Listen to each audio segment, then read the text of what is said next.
말씀 이사야서 53장 1절 2절입니다. 하나님 말씀 이사야서 53장 1절 2절 봉독하시겠습니다. 우리가 전한 것을 누가 믿었느냐? 여호와의 팔이 누구에게 나타났느냐? 그는 주 앞에서 자랑이를 연한 손 같고 마른 땅에 나온 줄기 같아서 구운 모양도 없고 통째도 없은즉 우리가 보기에 흠모할 만한 아름다운 것이 없도다. 아멘. 아멘. 오늘 하나님께서 우리를 통해서 말씀하시고자 하는 것은 하나님의 우리에게 전한 그 말씀을, 선지자를 통해서 전해진 그 말씀을 도대체 누가 믿었겠느냐, 누가 믿겠느냐 라고 하는 제목입니다. 이사야는 우리의 대선지자로서 그는 여호와의 종이 오시기 전 740년 전부터 680년까지 선지 활동을 했는데, 그는 우시야 왕이 죽던 해부터 시작해서 우시야, 그리고 요담, 아하스, 히스기야, 그리고 14대 왕이었던 므낫세에 이르기까지 선지 활동을 했던 선지자였었습니다. 그 선지자로서 그는 오직 여호와의 종의 오심과 그리고 오신 이유가 도대체 무엇이며 그분께서 오셔서 이루실 일이 무엇인지를 예언한 선지자였었습니다. 그런데 그 선지자, 대선지자에 증거하는 말씀을 아무도 믿지 않았다는 것입니다. 그래서 우리가 전한 것을, 이것은 우리가 이렇게 번역을 할 수가 있어요. 우리가 전한 것으로도 번역할 수 있지만 우리가 들은 것으로서도 번역을 할 수 있는 단어입니다. 리시무 아테누라는 이 단어로서 이 단어는 리시무 아테누라는 이 단어는 우리가 전한 것으로 말할 적에는 선지자를 통해서 증거되어지는 말씀을 들을 때 아무도 믿지 않았다는 것이고, 들을 때라는 것은 전하는 것을 선지자로 받은 메시지를 아무도 듣지 않았다는 것입니다. 여기서 강조하고자 하는 건 두 가지의 메시지로서, 첫 번째는 믿는 사람이 아무도 없으며, 두 번째로 나는 이제 믿어야 한다는 것을 강조하고자 하는 강조요법입니다. 이는 누가 믿었느냐 라고 하는 말씀을 통해서 우리에게 잘 보여지고 있는데, 이건 반어법이죠. 반어법으로 말한다는 것은 다시 강조요법을 말할 적에 우리가 반어법을 사용하는 것을 우리가 보게 됩니다. 그래서 반어법 수사 의문문으로서 아무도 믿지 않았다는 자가 앞으로 너희들은 믿어야 한다는 것을 강조하고자 하고 말씀을 증거하고 있습니다. 그럼 여기서 믿지 않은 사람들은 도대체 누굴까? 예수님 당시에 예수님께 이 땅에 성육신하셔서 주님께서 이 땅에서 당신의 죽으심을 증거로 하기 시작합니다. 나는 죽으러 왔노라. 내가 세상에서 내가 떠나야 너에게 유익이 한다. 이런 메시지를 증거할 적에 당시에 듣는 모든 청중들이 하나님 말씀을 믿지 않았다는 겁니다. 또한 우리도 마찬가지입니다. 그래서 예수님 당시에 모든 유대인들과 그리고 온 세상 모든 세대 모든 사람들을 향해서 지칭하고 있는 것인데, 요한복음 12장 38절을 보면 우리에게 잘 표현되고 있습니다. 이는 선지자 이사야의 말씀을 이루려 하심이라. 이르되 주여 우리에게서 들은 바 누가 믿었으며 주의 팔이 누구에게 나타났나이까 하였더라. 주님께서 말씀을 증거했을 적에 아무도 믿지 않더라 이것입니다. 주님의 말씀을 증거함에도 불구하고 그의 복음이 얼마만큼 존귀한 것이냐는 것입니다. 오늘 우리가 복음의 자리에 올라와 있다는 것은, 복음의 자리에서 서 있다는 것은 얼마나 보배로운지 말도 못합니다. 우리가 복음을 받아들여서 복음을 믿을 수 있다는 건 진정으로 하나님의 놀라우신 은총입니다. 하나님의 은혜요, 하나님의 놀라우신 사랑입니다. 하나님의 우리 가운데 역사하지 않았다면 어느 누구도 하나님 앞에 나올 수 없는 것이죠. 아무리 우리가 잊혀부른다 할지라도 아무도 듣지 않는다는 것입니다. 이것은 로마서를 통해서도 로마서 10장 16절에서도 성경은 이렇게 말씀을 하고 있습니다. 그러나 그들이 다 복음을 순종치 아니하였도다. 이사야가 이르되 주여 우리의 전한 것을 누가 믿었나이까 하였으니 그러므로 믿음은 들음에서 나고 들음은 그리스도의 말씀으로 말미암느니라. 여러분들 바울이라는 인생을 통해서 성경을 우리에게 말씀하고 있습니다. 바울의 사도를 통해서도 바울이 아무리 처불러도 믿는 자가 없다는 것입니다. 여러분들 실질적으로 바울의 사역지를 가봅니다. 바울이 여러분들 그 갈라디아 지역과 또 저 에베소 지역, 소아자 7교회 지역을 갖다가 전도를 합니다. 또 유럽의 저 마게도니아, 아가야 지역을 우리가 바울이 증거를 하며 다닙니다. 말씀을 증거하는 곳마다 많은 사람들이 예수를 믿어야 되는데 믿는 자들이 적더라. 오히려 바울을 갖다 핍박을 하고 멸시를 하고 조롱을 하고 부끄러움을 당하게 만들고 온갖 핍박을 다 가합니다. 근데 바울은 왜 그걸 또 전하느냐? 그걸 전하지 아니하면 우리가 거듭날 수 없기 때문에, 그걸 전하지 아니하면 우리가 하나님의 자녀로서 살아갈 수 없기 때문에, 하나님의 창조의 목적 우리 가운데서 이루어질 수 없기 때문에 바울은 오직 그 진리의 복음으로 택정을 입었나니 배고픔과 아사와 곰주림과 매를 맞음과 태장 맞음과 곤장을 맞으면서도 그는 아니 죽었다가 살아났으면서도 그는 죽었다 살아나기를 여러분의 뵀음에도 불구하고 그는 계속해서 주의 진리의 복음만을 증거하러 다닙니다. 왜 그렇습니까? 이 진리의 복음만이 우리를 하나님의 자녀, 하나님의 창조의 목적을 이루는 하나님의 사람으로서, 하나님의 일꾼으로서, 하나님의 자녀로서의 삶을 살 수 있는 유일한 비결이기 때문입니다. 근데 이 말씀을 아무리 증거하더라도 듣지 않는다는 겁니다. 믿지 않는다는 겁니다. 말씀을 증거하면 오히려 말씀을 증거하는 자라 계속 그를 핍박을 하고 멸시를 하고 모든 세대 모든 사람들이 다 그렇다는 겁니다. 복음으로 믿는다는 건 기적입니다. 하나님의 놀라우신 사랑을 통해서 우리 가운데 기적을 베풀어 주신 것입니다. 상상도 할 수 없는 하나님의 은총이 우리 가운데 임했기 때문에 우리가 복음을 받아들일 수 있는 것. 복음이 여러분들도 아무나 받아들일 수 있는 게 아니라는 것이죠. 여러분들, 그러므로 우리는 더욱더 복음 안에서 복음을 전가하는 자들이 되어야 될 줄 믿습니다. 그것이 우리의 신앙이고 오늘 우리도 나의 가족, 나의 형제, 나의 일가 친척들에게 바울이 증거했던 것처럼 저 이사야가 저 핍박과 환난 속에서도 오직 그리스도의 십자가의 진리의 복음을 증거했던 것처럼 우리도 진리의 복음을 증거하는 자로서 택함받았고 복음의 진리 안에서 우리가 하나님의 놀라운 사랑을 받았으니 그 사랑을 세상 가운데 증거하는 자의 삶을 살아가야 될 줄 믿습니다. 그것이 바로 우리의 삶입니다. 이처럼 모든 세대 모든 사람들이 다 예수를 믿지 않는다는 겁니다. 진리의 말씀이 증거되더라도 진리의 말씀을 저들은 믿지 않는다는 겁니다. 그러면서 성경은 계속하되 여호와의 팔이 누구에 나타났느냐. 다시 말하면 여호와의 구원하심이 누구를 통해서 이루어지는가라는 의미입니다. 여호와의 구원하심이 누구를 통해서 이루어지느냐. 하나님의 구원의 능력이 사람들에게 실어 버림받는 모습으로 오신 예수 그리스도. 그 그리스도를 통해서 사람들에게 실어 버림받는 모습으로 오신 그분을 통해서 우리가 구원을 받는다.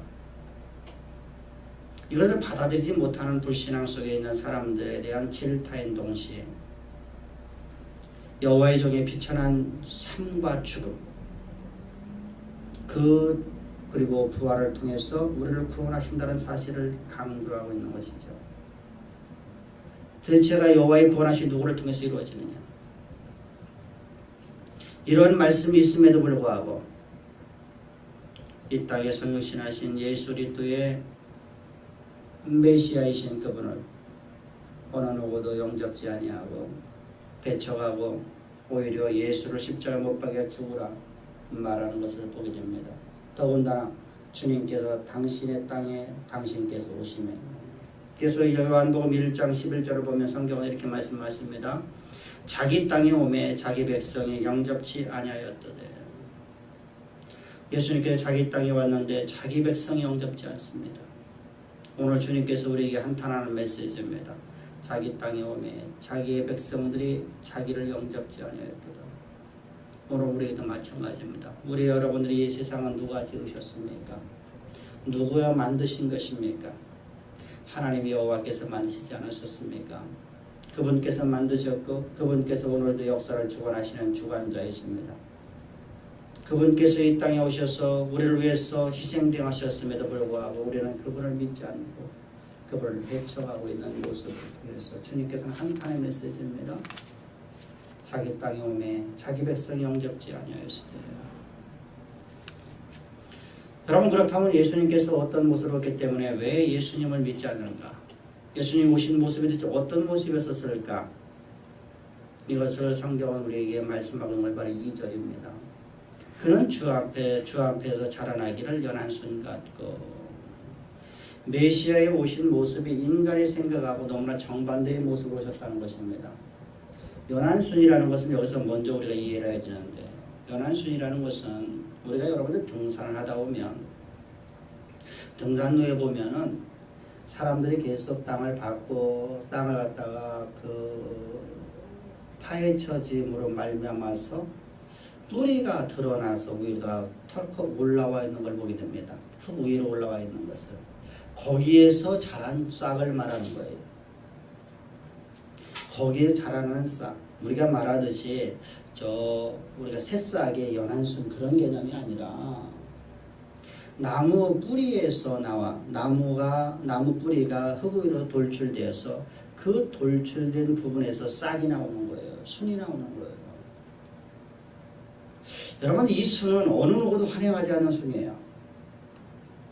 이 순은 어느 누구도 가치 있게 여기질 않아요.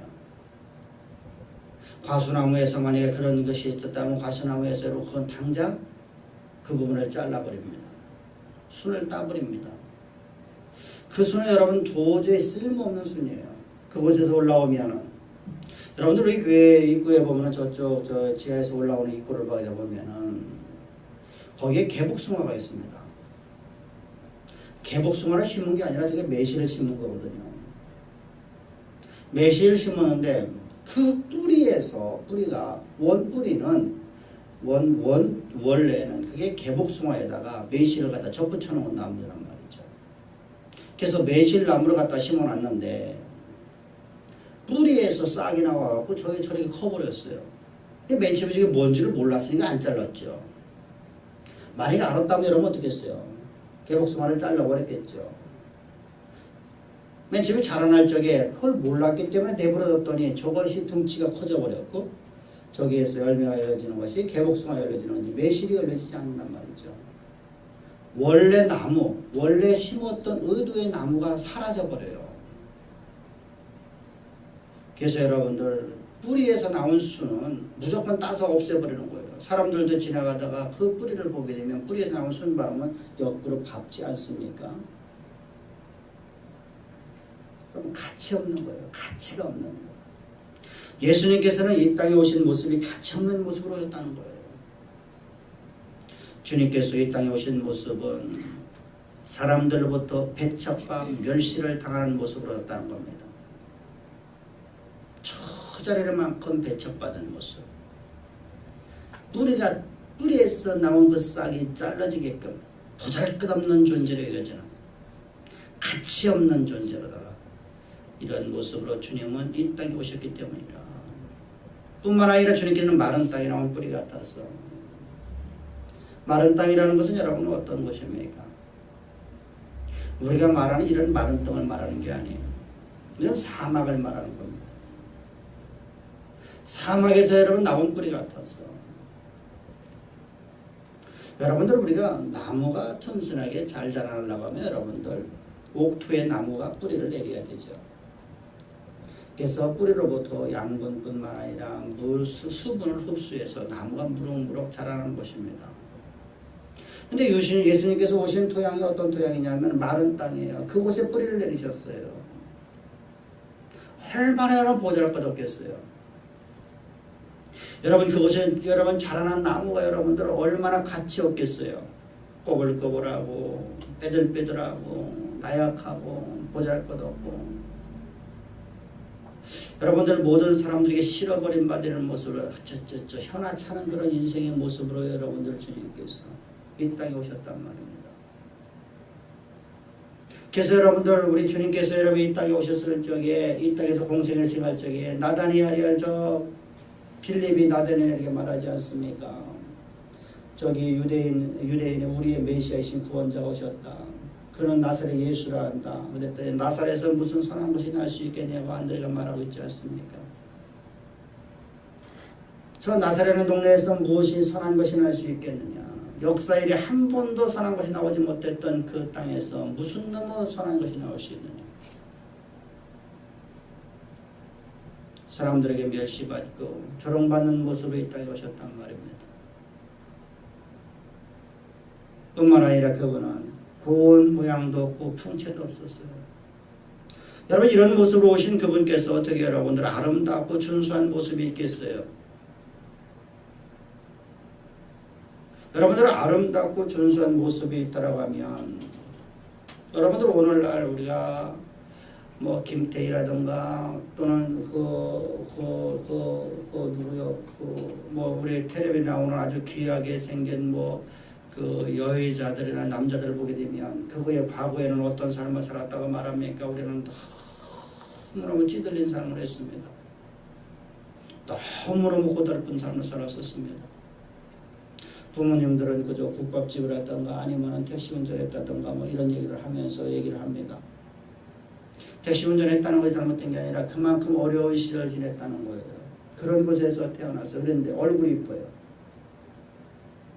그러니까 그 사람이 아무리 여러분 태생적인 것이 아무리 나쁜 것이라 할지라도 저 나사렛 동네에 나타났다 할지라도 그의 얼굴이 멋있고 이쁘다고 하면 어떻습니까? 그 사람을 고귀하게 여기는 것이 인간의 본성이에요. 근데 예수님께서는 그런 모습이 없다는 거예요.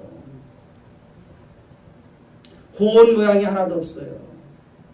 모르는 사람들이 싫어 버림받는 모습을 했단 말이에요. 못생겼단 말이에요. 지질이 궁상떨게 생겼단 말입니다. 그 사람의 의무적인 것이 아무것도 없어요. 뿐만 아니라 풍채도 없어요.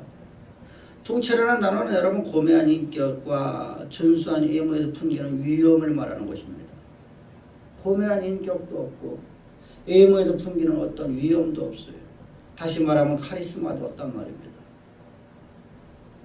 가진 것이는 아무것도 없는 모습으로 주님께서 이 땅에 오셨단 말입니다. 그러므로 어느 누구도 그분을 갖다가 메시아로 믿지 않았다는 거예요. 왜 그렇습니까? 인간의 생각하기에 인간 생각 속에서 우리의 생각 속에서 메시아 오시는 메시아는 이런 분으로 생각하기 때문에요.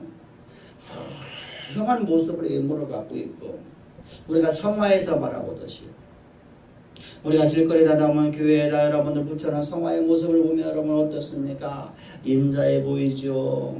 멋있어 보이죠. 뒤에 후광이 막 가득 드러나 보이죠. 위엄이 있어 보이잖아요. 카리스마 있어 보이잖아요. 자애스러워 보이잖아요. 잘생겼잖아요. 통치가 좋잖아요.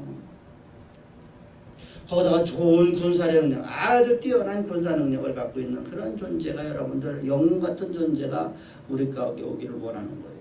그래서 여러분들 많은 사람들이 이 이사야서 53장의 말씀을 알면서도 아니면 모르면서 몰랐기 때문에 저렇게 이상한 모습의 예수님을 그려놓고 그걸 섬기고 있는 것을 바라봅니다. 여러분들 우리는 성화 같은 걸 섬기면 안 됩니다. 성경은 이렇게 말씀하시나 어느 형상이든지 하나님의 형상을 만들지 말라. 할렐루야. 예수님은 하나님이십니다. 예수님은 인간이 아니에요. 참 인간이셨지만 참 하나님이었단 말입니다. 그리고 그분께서는 부활하셔서 하늘 우편에 앉아 계십니다. 하나님으로 계십니다. 여러분들 그분이 우리를 위해서 그 어마어마한 희생의 대가를 치르시려고 주님께서는 이 땅에 그런 처절한 자의 모습으로 오셨는데 우리는 이상한 예수를 만들어 놓고 이상한 예수를 믿으려고 한단 말이죠. 이상한 예수를 믿으려고 한단 말이죠.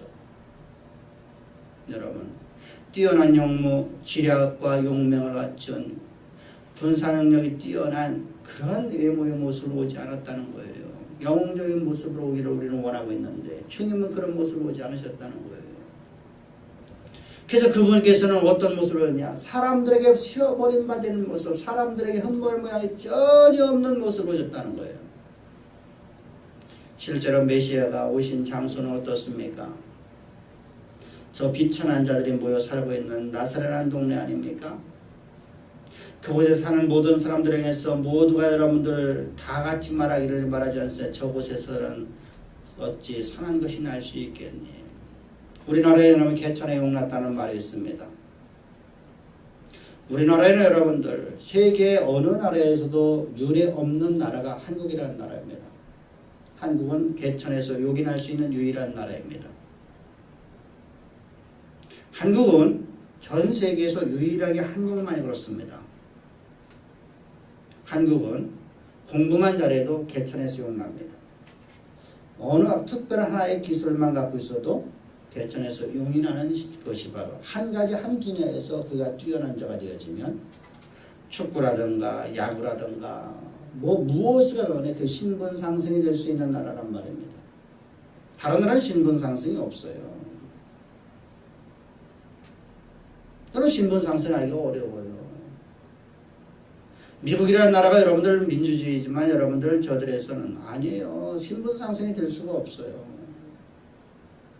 신분 상승이 안 돼요. 이문이 여러분들 다 그런데 우리나라는 그게 되고 있어요. 그러니까 우리나라는 개천에서 용나는 것이 있으니까 나사렛 애들도 별로 감동이 없어요.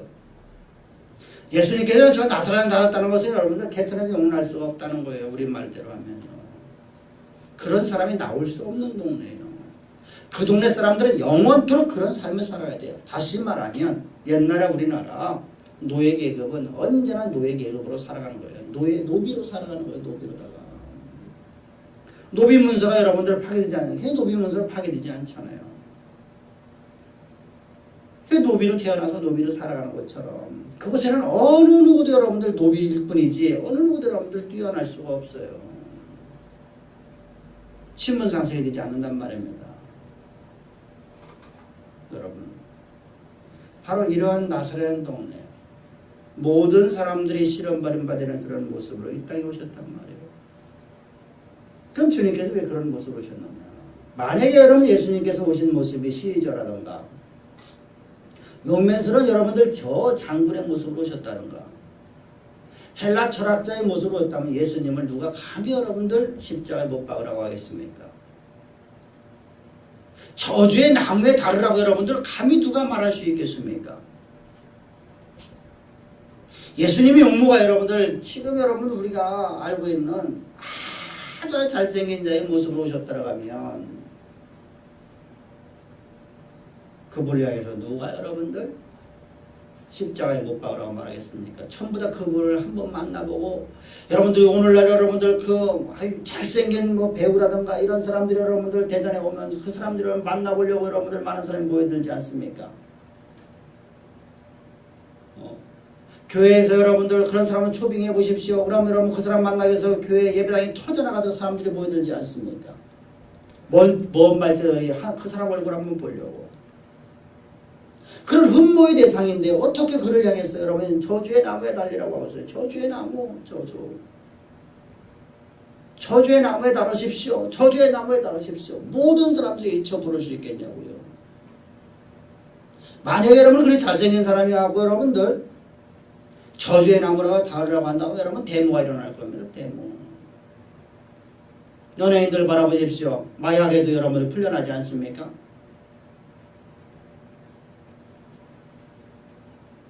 저들이 범죄해도 여러분들 금방 풀려나지 않습니까? 만약에 여러분들 우리 형민들이 여러분들 범죄를 했다면 어떻게 했어요? 금방 매장돼 버리겠죠. 그냥 교도소행이겠죠.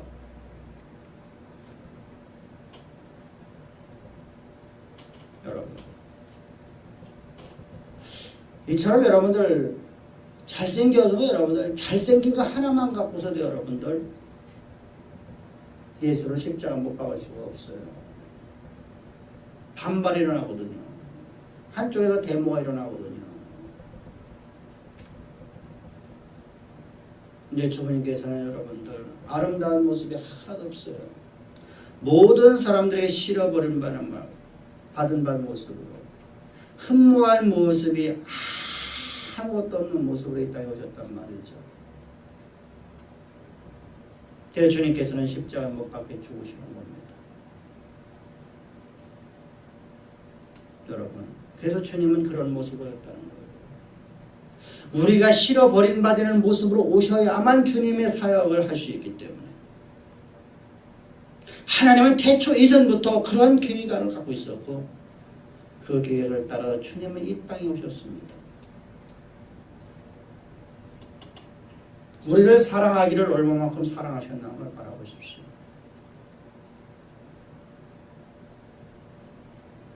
단 한 사람도 빼놓지 않고 그분에 대한 추종자가 없었어요. 제자들까지도 자도 여러분들 예수를 저주하고 떠났단 말입니다. 어느 누구도 그분을 추종하는 자 없이 그분은 모든 세대 모든 사람들이 모든 죄악을 다 짊어지고 주님은 십자가에 못 박혀 죽으시는 겁니다. 그 모습으로 오시려고 주님은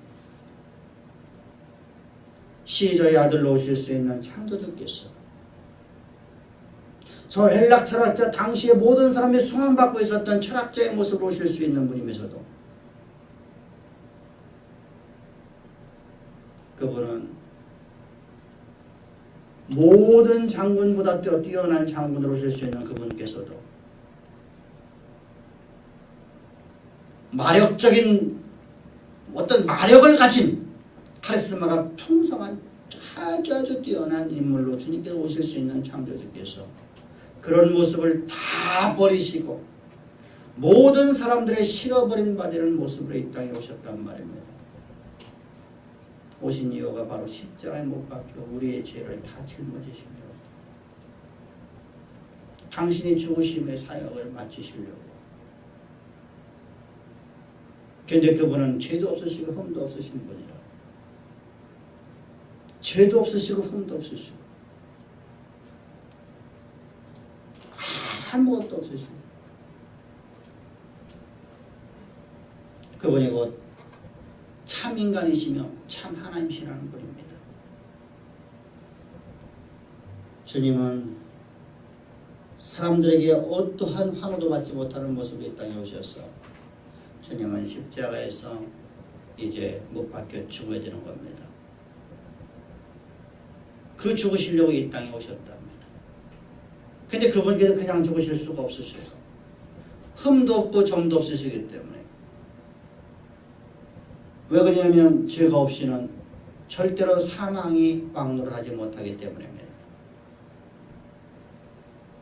그래서 주님께서 십자가에 못 박혀 죽기 전에 주님은 반드시 당신의 육체 가운데 죄를 정하셔야 돼요. 근데 주님은 죄를 범하실 수가 없어요. 그분은 하나님이시기 때문에. 그분은 어떤 죄도 그분 안에서 나타날 수가 없어요. 그분은 거룩하신 분이기 때문입니다. 죄와는 분리되어 있는 분이시기 때문입니다. 그래서 주님께서는 우리 인간을 당신의 육체 가운데 품기를 품으셔야 됩니다. 죄인인 우리가 예수님의 육체 가운데 들어가야 되는 것입니다. 그래서 예수님께서 세례 요한에게 세례를 받으실 적에 세례 요한이 요단강에서 세례를 베푸고 있을 적에 주님이 그곳에 나옵니다. 이때 뭐라고 말합니까? 보라, 세상 모든 죄를 지고 가는 하나님의 어린 양이로다. 예수님을 향해서 세례 요한이 예언을 합니다. 근데 주님께서는 그를 향해서 말합니다. 내게도 세례를 베풀라. 그랬더니 세례 요한이 이렇게 말합니다. 나는 당신의 신들매도 감당치 못할 사람입니다. 나는 당신의 신을 들고 다니는 종도 되지 못할 그런 존재인데 어찌 제게 세례를 받을 수 있겠습니까? 왜 그러냐면 세례는 안수는 높은 자가 낮은 자에게 주는 것 때문입니다. 근데 인간이 어찌 하나님의 신 창조주 하나님 앞에 세례를 줄 수 있겠습니까? 그때 주께서 말씀하십니다. 네가 내게 세례를 베푸자면 너와 나는 상관이 없느니라. 그래서 그 말씀을 듣고 그가 알게 되었습니다. 맞구나. 내가 예수님의 머리에 세례를 주지 아니한다면 예수님께서 인간을 구원하는 구원 사역이 헛된 것이 되는구나. 그래서 인류의 대표자인 세례 요한이 인류를 대표해서 그가 예수님의 머리에 안수를 합니다. 안수라는 단어는 안수하는 자가 피안수자에게 들어가는 겁니다. 안수하는 자가 피안수자 안에 들어가서 하나가 되어지는 거예요. 그래서 로마서 6장 3절을 보게 되면 성경은 말씀하십니다. 그리스도 합하여 세례받은 우리가 그와 합하여 우리는 십자가에 못 박혀 죽었나니. 여러분 다시 말하면 세례라는 것은 그리스도와 내가 연합되는 거예요. 내가 예수님의 육체 가운데 들어가는 것이 됐습니다. 일치되었죠. 이제 하나님의 어린 양이신 예수님과 세례 요한은 하나가 되었습니다. 근데 세례 요한 안에는 모든 사람, 모든 세대, 모든 족속들이 다 들어있게 되는 것입니다. 왜? 인류의 대표자이기 때문입니다. 그래서 예수님께서 이제 죽으실 수가 있게 된 거예요. 죄의 삭신 사망을 당하실 수 있었어요. 주님께서 이제 십자가에 못 박혀 죽으실 수가 있게 된 겁니다. 저주의 나무에 달릴 수 있게 된 겁니다. 그리고 주님은 이제 인류의 모든 죄를 다 짊어지고 우리의 모든 죄를 다 짊어지고 저주의 나무에 달리신 것이 바로 십자가에서 죽으시는 것입니다. 이때도 여러분은 모든 저 유대인들 당시 여러분 재판장에 있었던 모든 사람들이 다 한결같이 말하지 않습니까? 예수를 십자가에 못 박으소서. 예수를 십자가에 못 박으소서.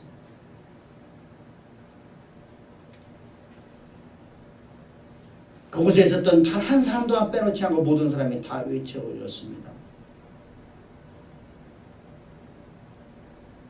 그런 처절한 자의 모습을 보셔서 십자가에서 우리 죄를 다 짊어지시고 십자가에 죽으셨습니다.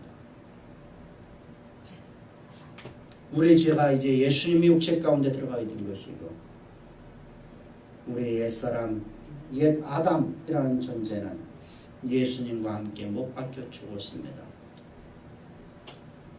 고린도전서 15장 22절 이하에서는 옛사람 아담하고 새로운 새사람 아담을 말합니다. 첫사람 아담과 마지막 아담을 말하면서 우리는 새로운 피조물이라고 말합니다. 첫사람 아담 안에 있는 모든 존재들이 예수 그리스도 마지막 아담 안에서 다 죽어서 이제 우리라는 존재는 완전히 다 제거되었습니다. 우리는 완전히 죽었습니다. 죄삭신 사망을 다 당한 것입니다. 사람이 한 번 죽는 건 종안이치입니다. 다시는 살아날 수가 없습니다. 한 번 죽었으면 그보다 끝나는 겁니다. 그리고 주님께서 우리를 새로운 피조물로 창조하셨어요. 새 생명을 가진 존재. 고린도후서 5장 17절에서는 뭐라고 말씀하냐? 너희는 새로운 피조물이라. 새로운 피조물이라는 새로운 창조물이라는 거예요. 근데 왜 그러면 새로운 피조물이라고 말씀하고 있느냐? 새로운 창조물이라고 성경을 기록했을 적에 이 말씀에 대한 이해가 부족하면 어떤 문제가 생기죠? 하나님의 첫 창조인 창조가 흠이 있는 것보다 이해될 수 있기 때문에 그래서 피조물이라고 번역을 하는 거예요. 근데 여러분 원어는 여러분들 그건 창조물이라는 뜻이에요. 창조물. 하나님께서 우리 인간을 창조하셔요. 다시. 이거 보고 성경은 우리를 향해서 말씀하시기를 거듭남이라고 말하는 거예요. 너희가 다시 출생했다는 거예요. 하나님께로 난 자라는 것입니다.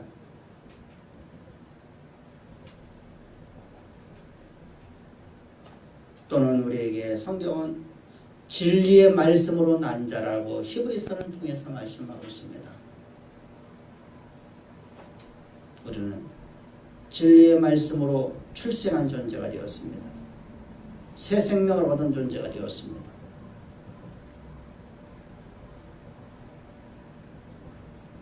이 놀라운 사랑, 이 은혜가 얼마나 존귀합니까? 그럼 여러분 우리는 다시는 죽지 않은 인생, 영원한 삶을 얻는 존재가 되었습니다. 그러므로 우리 육신의 죽음이 오늘 오든 내일 오든 모레 오든 두려워하지 않게 되는 겁니다. 왜요? 우리는 죽음이라는 건 다시는 없기 때문입니다. 사람이 한 번 죽는 것은 정한 이치입니다. 그러므로 우리의 죽음은 죽음이라고 말하지 않고 잠을 잔다라고 말하는 것입니다. 우리 육신 덩어리가 잠시 잠깐 잠을 자는 겁니다. 그러므로 세상에 감당 못할 인생이 되는 거예요. 죽음을 두려워하지 않는 사람은 세상에 감당할 수가 없어요. 세상 속에 아무리 뛰어난 사람이 있더라도 죽음을 두려워하는 사람은 세상을 세상 속에서 여러분들 두려움 속에 살아가는 사람이에요. 오늘 죽을까 내일 죽을까 두려움 속에서. 그러나 죽음을 두려워하지 않는 사람은 세상에 감당할 수 없는 사람이에요. 이러한 아름답고 복된 상도로 우리를 거듭나게끔 하기 위해서 주님은 그 비천한 자의 모습을 보였단 말입니다. 모든 사람들에게 실어버림받은 모습. 단 한 사람으로부터 단 한 사람도 그분을 흠모할 모양이 없는 모습으로 주님은 처절한 자의 모습으로 이 땅에 오셨습니다. 뿐만 아니라 그분은 창조주이기 때문에 그분이 오신 이 땅은 그분에게 어떤 양분도 공급해 줄 수가 없어요. 그곳은 마른 땅이기 때문에 그분이 오신 그 땅을 그분으로 말면서 양분이 공급되어지는 거예요. 여러분 말이 안 되지 않습니까? 땅이 우리에게 여러분들 공급해 주는 양분이 필요한데 주님은 거꾸로 말씀하고 있어요.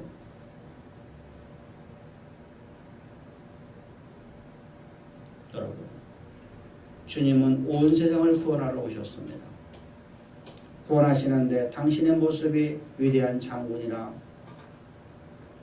어떠한 외모적으로나 어떤 형상으로나 그분께서 모든 사람들의 수망받는 모습이 단 1점도 없는 모습으로서 이 땅에 오셨다는 말입니다.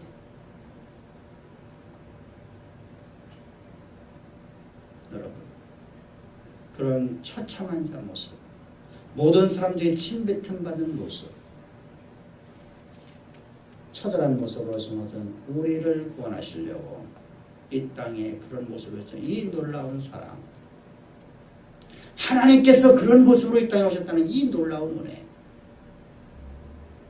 이 놀라운 사랑이 얼마나 큽니까? 그리고 우리를 구원하셔서 그분은 우리를 향한 하나님의 계획하심을 이 땅의 역사 무대 가운데 하나님의 영광을 가지고 그대로 이루어지는 삶을 살게끔 하기 위해서 하나님과 보험과는 능력을 주시고 우리로 하여금 하나님의 그 맡겨진 일에 충성을 다해 나가면 반드시 하나님의 모든 약속의 말씀은 그대로 이루어지는 삶으로 우리를 축복에 놓으셨습니다. 그 일을 온전히 이루시기 위해서 주님은 저렇게 처절한 자의 모습으로 오셨음을 여러분 항상 기억합시다. 나를 사랑하기를 이렇게 강 사랑하신 하나님을 기억합시다. 나에게 은혜를 베푸시기 위해서 이 놀라운 은총을 베푸신 하나님을 기억합시다. 그리고 그 하나님이 명령 앞에 순종하며 갑시다. 그 놀라운 사랑을 우리에게 베푸신 그분께서 우리에게 명령하시는 것이 우리를 저주하거나 우리 가운데 어떤 문제가 만들어지게끔 하나님께서 명령하시는 것은 아무것도 없습니다. 자기 아들을 저 저주의 나무에 달려 돌아가시게끔 십자가에 내어 던지시니까 자기의 아들과 함께 모든 것을 선물로 주지 않겠니. 기도드리겠습니다. 좋으신 아버지, 감사와 찬양과 영광을 돌립니다. 주님의 이 놀라우신 사랑과 은혜 너무나 감사와 주님 앞에 엎드려 경배하며 주님의 이 놀라운 사랑과 은혜를 저희를 다시 한번 또 기억하게 하시고 이 말씀이 우리 일생 온전히 사로잡아갈 수 있도록 오늘도 말씀 주심을 참 감사합니다. 찬양합니다. 경배합니다. 언제나 우리에게 말씀 주시고 말씀을 온전히 이루어 가시는 좋으신 주 예수님의 이름 받들어 감사하며 기도합나이다. 아멘.